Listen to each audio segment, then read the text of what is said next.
Եղիան Աստծո մարգարեն էր։ Նա գործում էր այնպես, ինչպես ասում էր Աստված։ Եղիան ծերացավ և Աստված ասաց նրան. «Ես ուզում եմ քեզ ինձ մոտ տանել,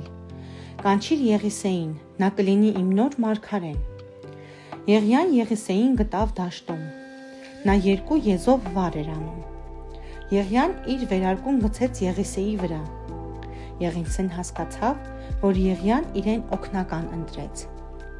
Եղիսեն ասաց Եղիային. «Ես կգամ քեզ հետ, բայց պետք է հրաժեշտ տամ ընտանիքիս»։ Հետո գնաց Եղիայի հետևից ու ծառայեց նրան։ Մի անգամ Եղիան ասաց Եղիսեին. «Տերը հրամայել է, որ ես գնամ ուրիշ քաղաք, իսկ դու պետք է մնաս այստեղ»։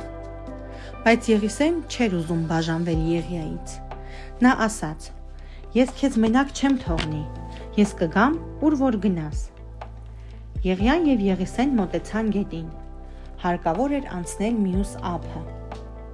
Եղիան իր թիկնոցով խփեց ջրերին, ջրերն իրարից հեռացան ու նրանք երկուսով անցան ցամաքով։ Եղիան գիտեր, որ Աստված շուտով վերցնելու է իրեն։ Նա հարցրեց Եղիսեին. «Խնդրիր, ինչ անեմ քեզ համար, քանի դեռ Տերն ինձ իր մոտ չի տարել»։ «Ես ուզում եմ Աստծո զորությունն ունենալ, որպեսզի ծառայեմ նրան այնպես, ինչպես դու», պատասխանեց Եղիսեն։ Եղիան ասաց.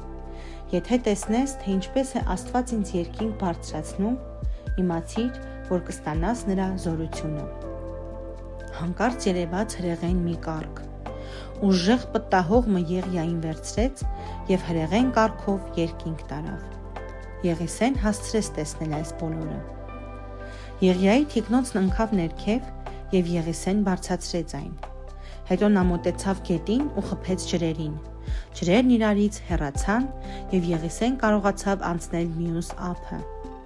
Նա հասկացավ, որ Աստծո զորությունը իր հետ է։ Հիմա նա կարող էր գործել Աստծո համար։